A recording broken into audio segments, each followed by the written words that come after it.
Well, it's the day after Christmas. Holiday cheers, well, people celebrate even afterwards, but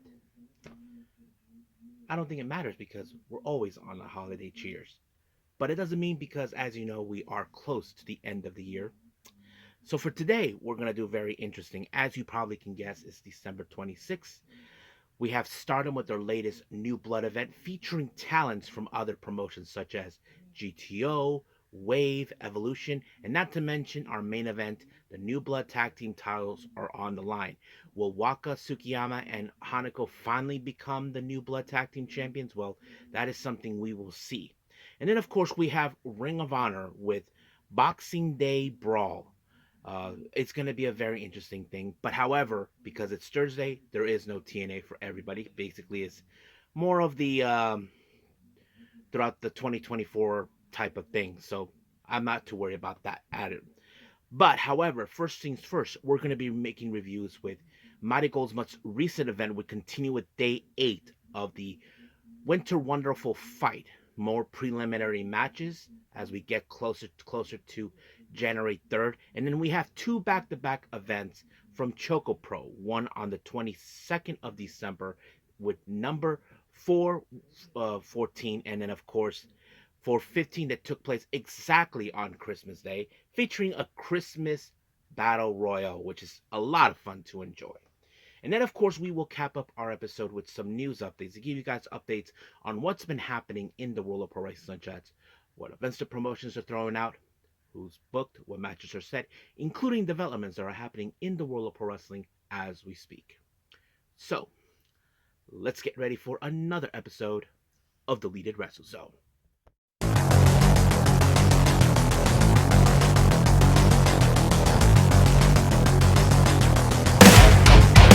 Are you ready? Get up, get up! Get up, get up! Get up, get up! Get up, get up! Get up, get up! Get up, get up!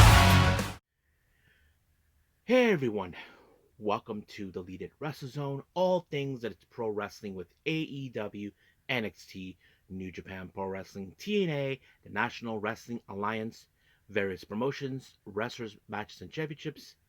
I am your host, J Rod here. So, if you are new to the channel, welcome. This is a channel where we do a lot of pro wrestling reviews from various promotions, not only here in the United States, but also in Japan, Mexico, Canada, Europe, the UK, anywhere in the world pro wrestling is not as big, but it continues to grow. We also, of course, do discussion videos, talk about various topics such as the wrestlers themselves, the promotions, factions, storylines, whatever we want to talk about. We also, of course, do more news updates. If certain information was unable to be on this episode, we can either put it on the next one or on a separate video by itself. We also, of course, do real-timing news updates to keep you guys on alert if something has happened in the world of pro wrestling that needs to be addressed ASAP. We also, of course, got Unagi Sayaka Watch and various other cool wrestling content as well. So if you like what you see, please subscribe to us or click on that subscribe button. You'll be getting a lot of daily reviews and other cool wrestling content as well. But if you like this episode, please give us a like on the like button or a nice comment in the description down below. Now, all introductions have been said. I believe it's time to, of course, let's begin with the bang. So let's begin with our very first review, and this is from Yoshi Promotion, Marigold.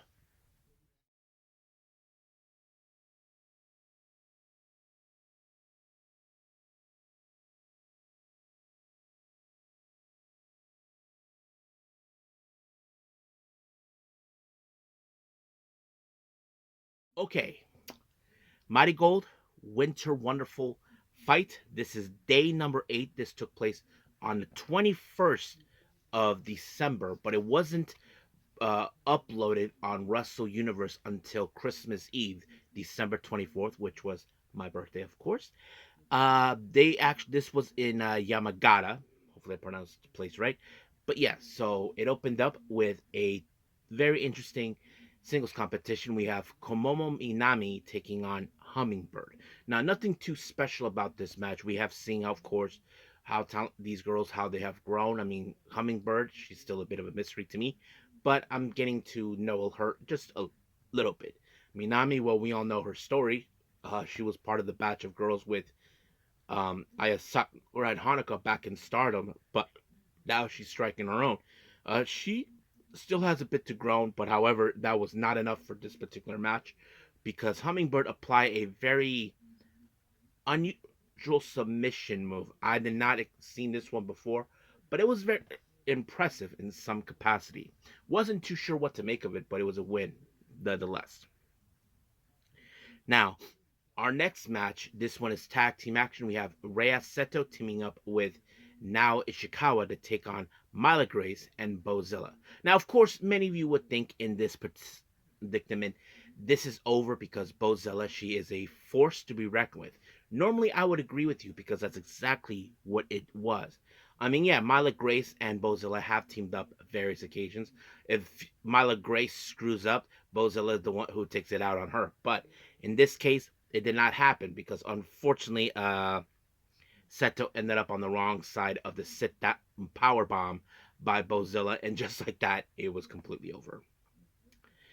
Our next match, we have Serene Flora, consisting of Kizuna Tanaka and Victoria Yuzuki, taking on Nao Yamada and Natsumi Shozuki. So basically, we all know that Yuzuki has issued the challenge against, of course, Yuzuki challenged Shozuki for the Superfly belt, which the last time they confronted each other, that match ended in a time limit draw, which is unacceptable in a wrestler's perspective, not the audience to be exact. Even though some people say you didn't win, you did lose. Here in the States, it's more like it's BS. We want to see a winner. So, however, I have to say Yuzuki was the one who picked up the momentum when she applied a somewhat of a suplex on Yamada, and just like that, it was completely over.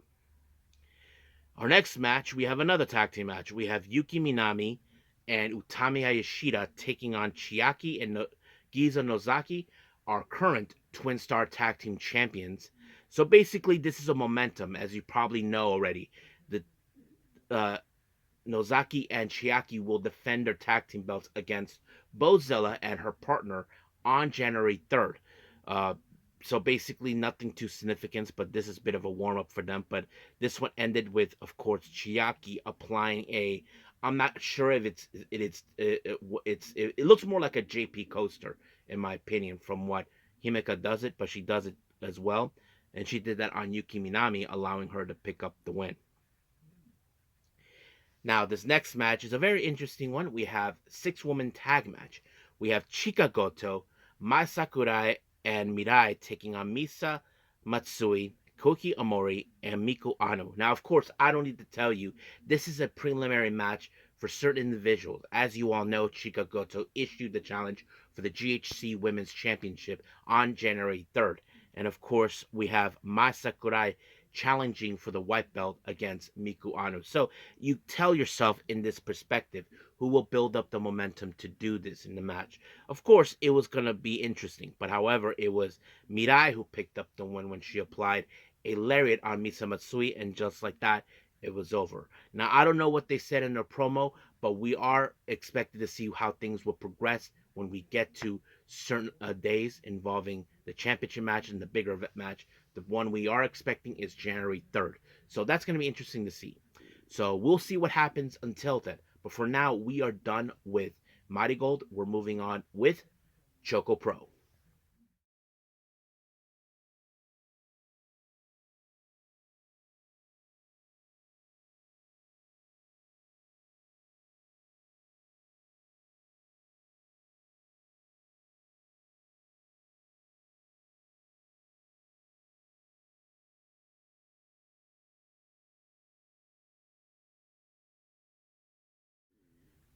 Okay, ChocoPro number 414. This took place on the 22nd of December, but it was not uploaded on their YouTube channel until the following day on December 23rd.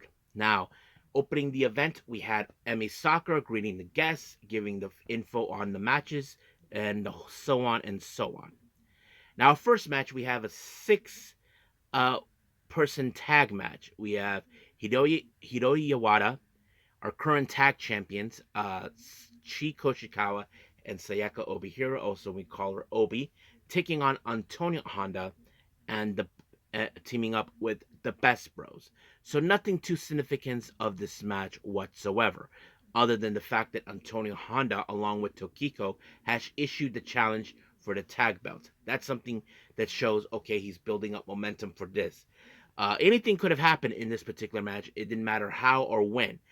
We know that everybody knows exactly their capabilities, but unfortunately, it was Mei Suga who picked up the win when she got on top of the shoulders of Balanaki, then applied a moonsault on Hiroi, and just like that, it was over. Our next match, we have Sayaka versus Kaho Hiromi versus Emi Sakura. Now, of course, Emi Sakura, she has a bit of a bone to pick with Kaho Hiromi because we all know she's a very cute little girl who just likes to have a little fun and gets away with certain things that she thinks is funny. Of course, Emi Sakura was not the person who feels like she should underestimate her. But we did see moments in this match, of course, with Kaho and Sayaka did team up to take out the bigger threat, which was, of course, Emi Sakura. But sooner or later, when it comes in these matches, they will eventually turn on each other. But it was Emi Sakura who was able to apply a double pin on both Kaho and Sayaka at the same time because apparently Kaho was doing a broken arrow on Sayaka, and then of course Emi Sakura saw it as a chair and decided to sit on it, and just like that, it was over. Now our main event, we have an interesting tag match. We have Manetatsu Nakamura from Gambare Pro. He teams up with So What? Shonchiru, taking on CDK, Masahiro Takanashi, and Chris Brooks. Now, of course, we all know that CDK are of much uh, cohesion, a very tight team, and not to mention very slick on what they do. So you probably can guess that's how it is. I mean, there were some great moments where you thought, okay, CDK could lose this match. No, CDK are bouncing back and forth, back and forth, back and forth the entire time. But unfortunately, both Nakamura and Sean got pinned at the same time by both members of CDK, and just like that, 1, 2, 3, it was done. Now for our Junkin tournament, I wasn't too sure where this is going to go, but however, I can tell you this match ended with Hiroi Yawada winning the Junkin tournament, but Obihiro was the one who ended up being runner-up. So it was a real fun event, so I enjoyed it. So I think that's pretty much it for this part of ChocoPro. Let's move on to the next one.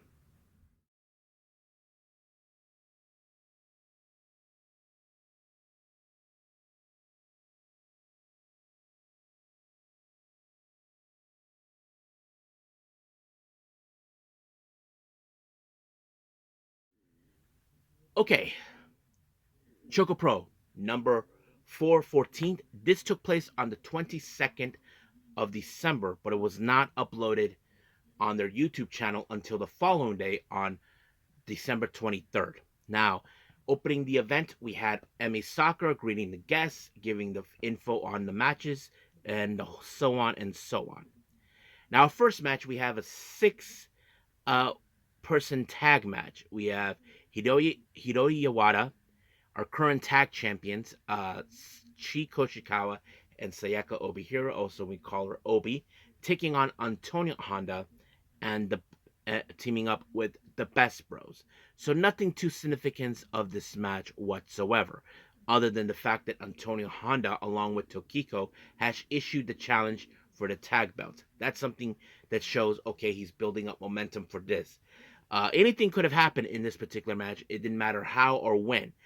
We know that everybody knows exactly their capabilities, but unfortunately, it was Mei Suga who picked up the win when she got on top of the shoulders of Balanaki, then applied a moonsault on Hiroi, and just like that, it was over.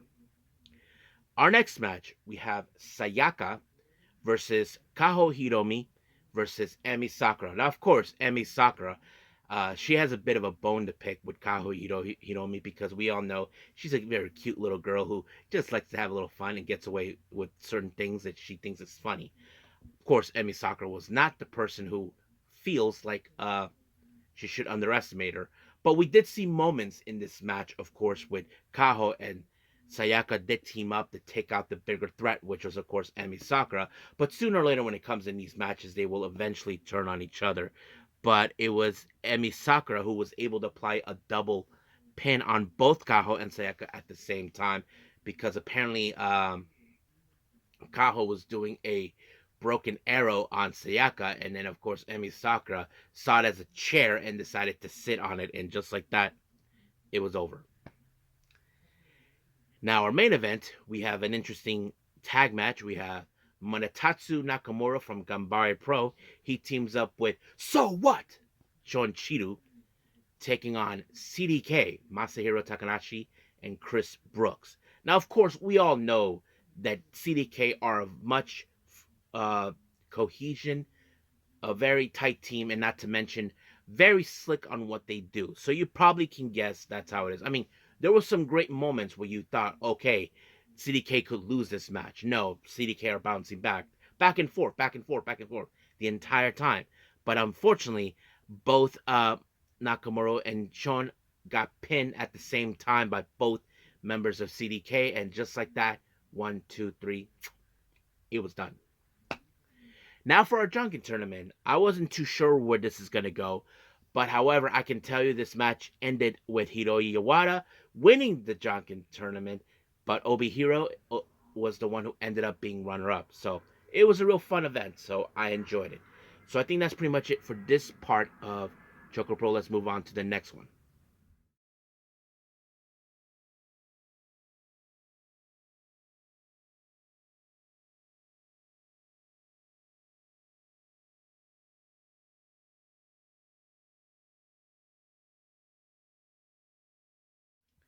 Okay, Stardom.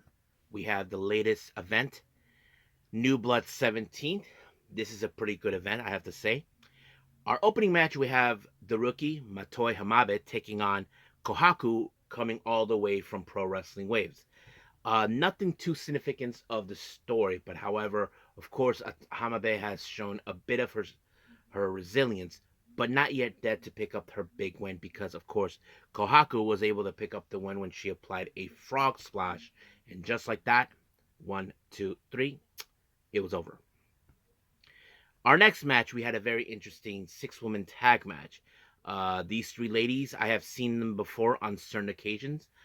We have Yuma Makoto, Mizuki Kato, and Himiko. They take on the ladies of God's Eye, consistent of Rana Yagami, Tomoka Inaba, and Hina. Now, however, Kato, on the other hand, she's a much bigger individual in this match. So you could ask yourself, could there be any way to defeat them? Yes, I mean, it is possible. I mean, most of these girls you probably know. I mean, Hina has a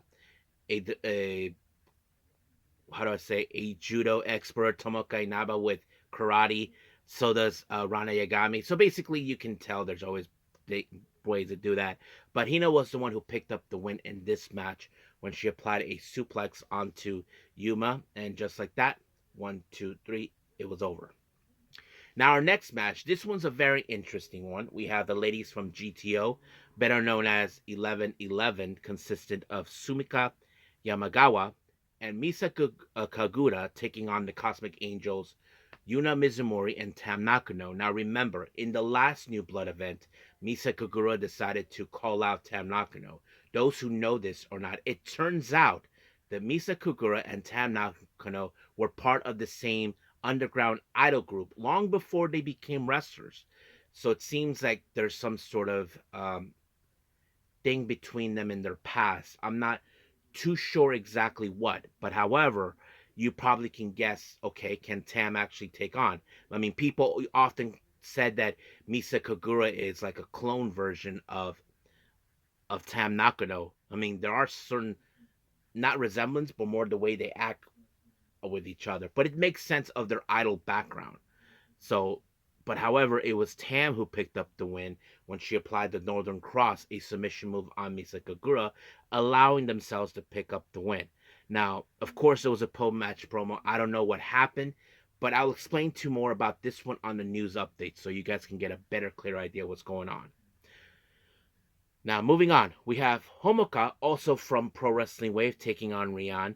Uh, you probably can guess that this match was going to go with Honoka because Rian has the least experience who's the least experience as well in this in the whole Stardom roster.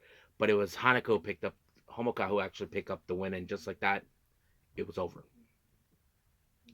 Our next match, we had the ladies from Evolution, Soy, Chi-Chi, and Zones, taking on Cosmic Angels, Sayaka Kurara, Aya Sakura, and Sayuri Ano. Now, don't forget, there's been a tense rivalry between, of course, Chi-Chi and Aya Sakura, dating back in the finals of the Uma Jaja tournament. If you guys remember, this is the tournament that allowed to put Chi-Chi in recognition for the Sendai Girls Junior World title that she's currently held.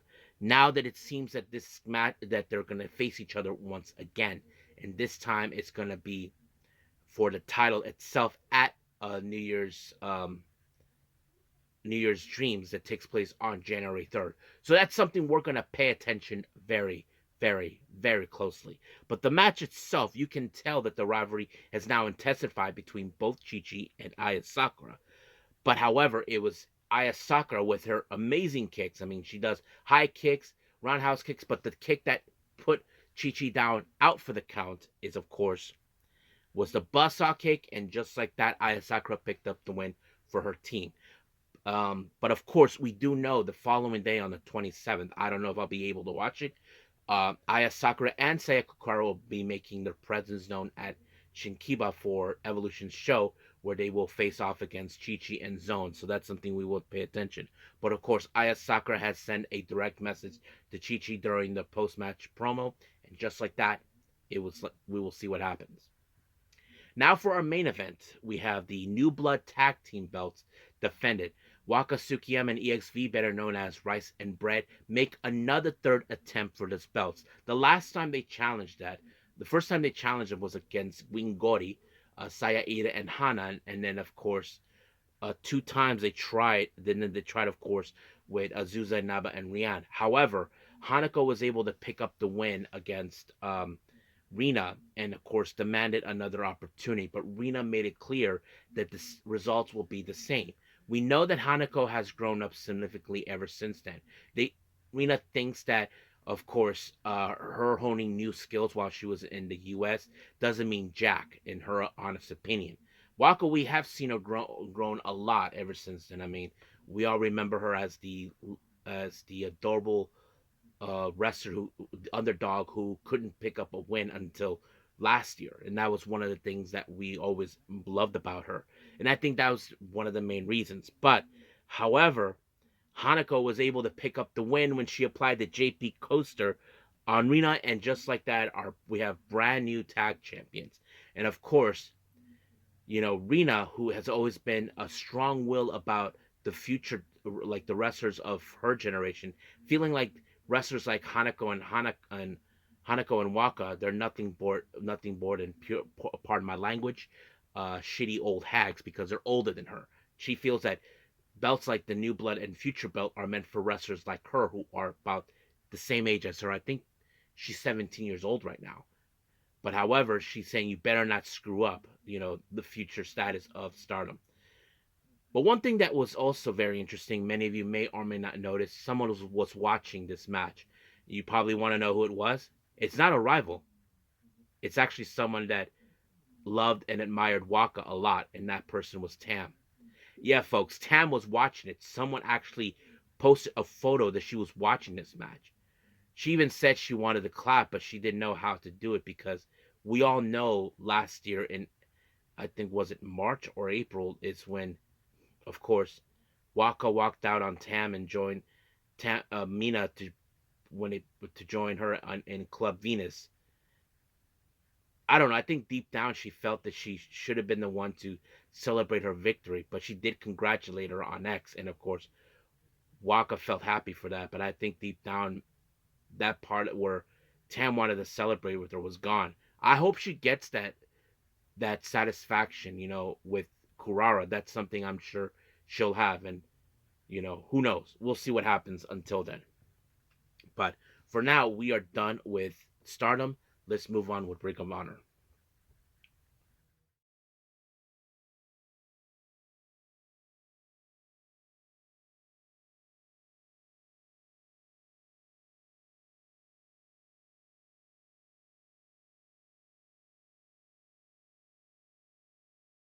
Okay, Ring of Honor. So this is a very interesting event called the Boxing Day Brawl. So those who know this, it's December 26th, known as Boxing Day.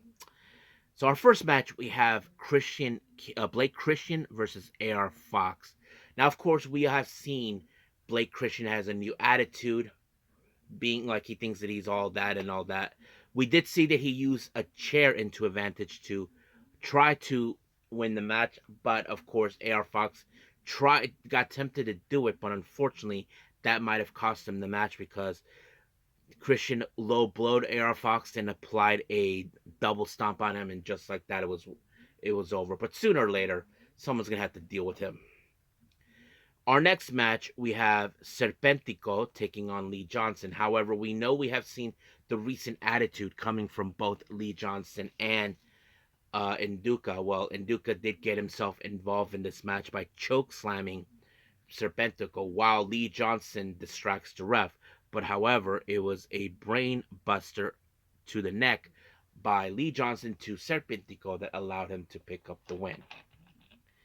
Now, our next match, we have the premier athletes consisting of Tony Nese and Aya Sakura and Aria Davari, along with that Snow Snooggood Weasel, Smart March Sterling, taking on Dynamite Kid Tommy Billington and Katsuyori Shibata. So, of course, that idiot Sterling was going to get involved one way or the other, but thank God Shibata took care of business and knocked that idiot out. And then, of course, we did see an amazing combination with Billington trying the infamous flying headbutt like his uncle did, and then, of course, the PK by Shibata onto Davari, and just like that, Shibata picked up the win by making the pinfall. 1, 2, 3. It was over, folks. Just like that.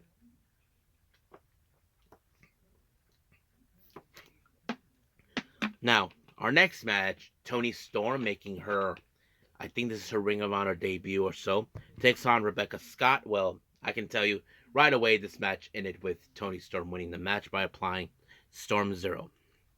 Now, our next match, we have Aaron Solo taking on QT Marshall. Yeah, the drama queen. He takes on Rocky Romero and a mystery partner. And it turns out it's, of course, someone who's been in Ring of Honor for a long time. And that is, of course, Homicide. And together they're known as the Rottweilers.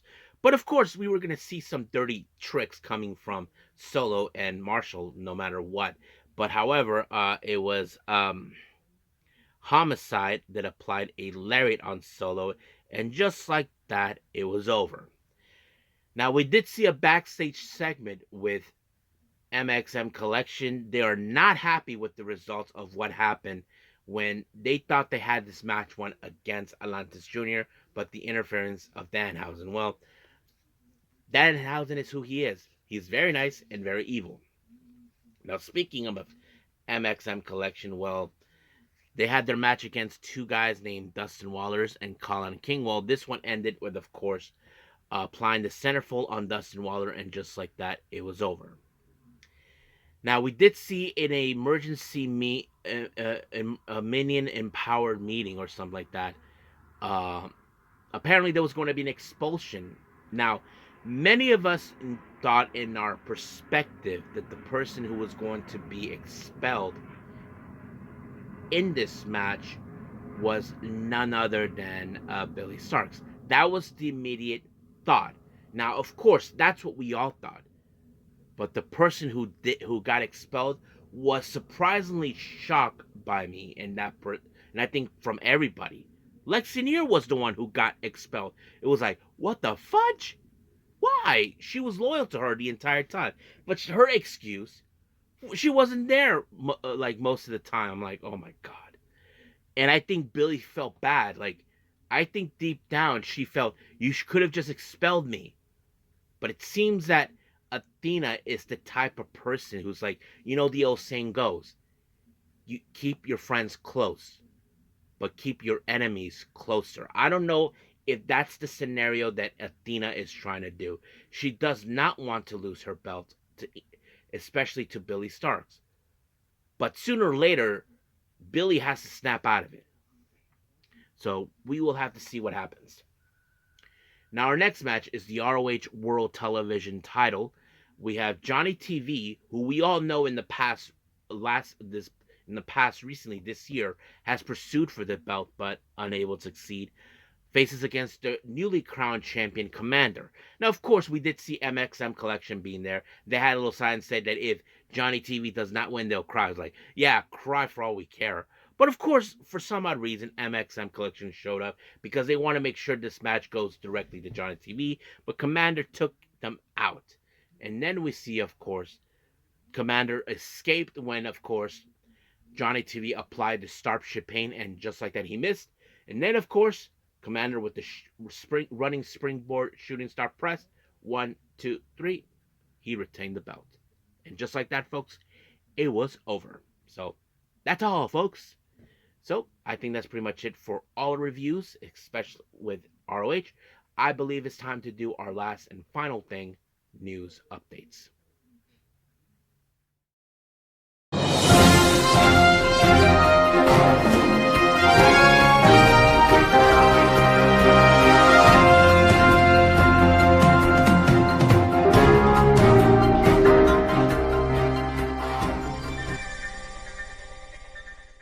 Okay, so welcome to our news updates. So let's begin with upcoming events with the promotions. Now, as you probably know, this Saturday, GCW will be in Seattle for Take Care.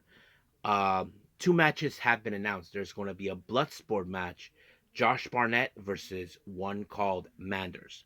And we also got Dark Sheik versus Tara Zepp. Now, Stardom has already announced the full card of their upcoming event, New Year Dream, on January 3rd. So let me pull that up for everybody.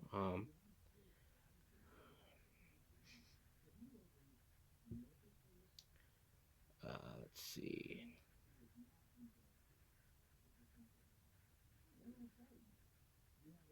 Okay. So we have Rian and Honoka teaming up. They take on Mizuki Kato and Yuma Makoto. Minami and Lady C, a part of course, God's Eye. They take on stars Saya Ida and Momo Kogo. Then we have, of course, Hina and Rane Yagami of God's Eye taking on the ladies from Evolution, Zones, and Soy. Now, I did hear that the first three matches are part of the pre-show, so I'm assuming those three are part of it. Then we have Mina Shirakawa, and she teams up with someone you guys been expecting for quite some time. We don't know when she'll be making her return to AEW, and that person is none other than Ty Mello. That's right, folks. She's returning after a long time since before when she went on maternity leave. She teams up with Mina Shirakawa to take on Tekla and Athena. So that's going to be a fun, interesting match to watch. And then, of course, we have a high-speed battle royale match. So that means whoever wins this match will probably be the next challengers for the high-speed belt. We have Saki Kashima versus Yuna Mizumori versus Waka Tsukiyama versus Kohaku versus Matoi Hamabe.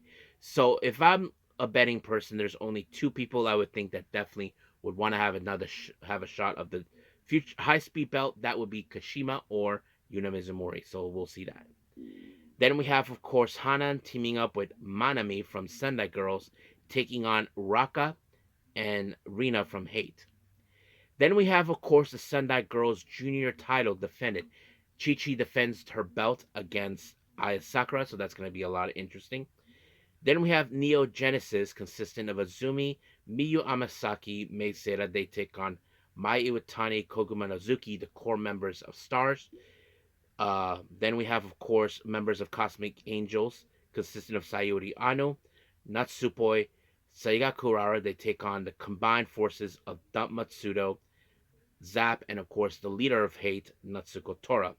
Then we have, of course, Maika and Hanako take on the ladies from Sendai Girls, more specifically Yu and Chihiro Hashimoto. And then, of course, This is the one match I think many fans are more interesting, and I think I may do a discussion video on this one soon enough.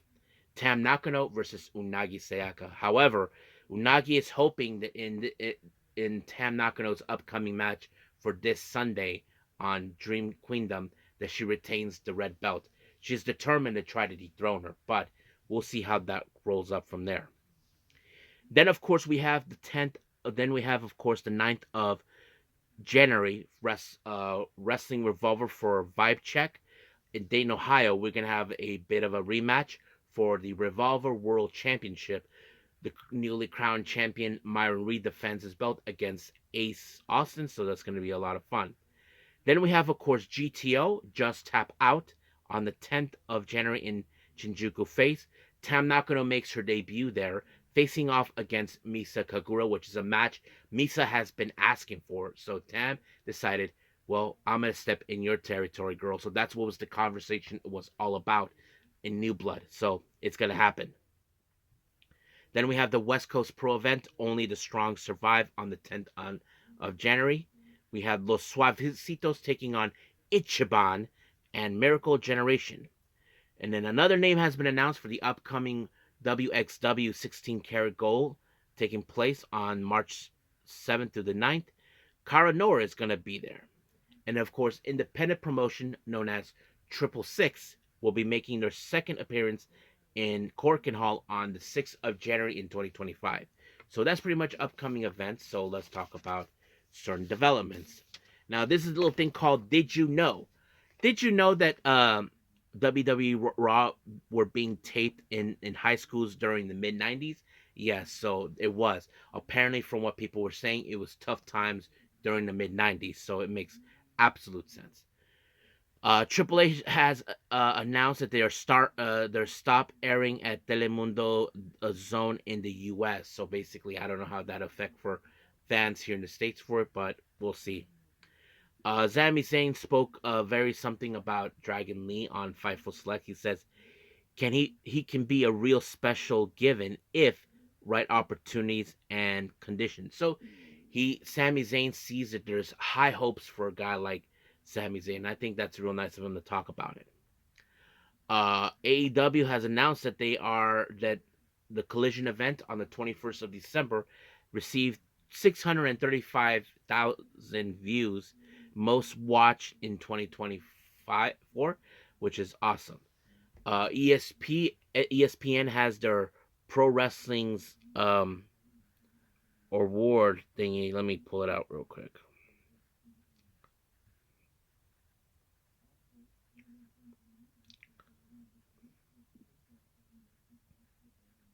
Okay, so we have men's wrestler of the year, Gunther. Women's wrestler of the year, there's been a tie on this one, Roxanne Perez and Toni Storm. So yeah, so one AEW, one WWE. Tag team of the year, Fraxium, which is of course Nathan Frazier and Axiom. Debut of the year, Jacob Fatu. Breakthrough wrestler of the year, Swerve Strickland. Best promo artist, Drew McIntyre. Match of the year, Bryan Danielson and Will Ospreay. Best pay-per-view of the year, WrestleMania, the most recent one. And then, of course, feud of the year, Drew McIntyre versus CM Punk. So that's pretty much what's happening. Now for our last update. This is a very sad day. Well, since it was Christmas, Jax Dane, many of you know him from NWA, just passed away on Christmas. I really hate that, when someone dies on Christmas. Of course, he was born on March 10th, 1976, died on December 25th, 2024. He was only 48 years old.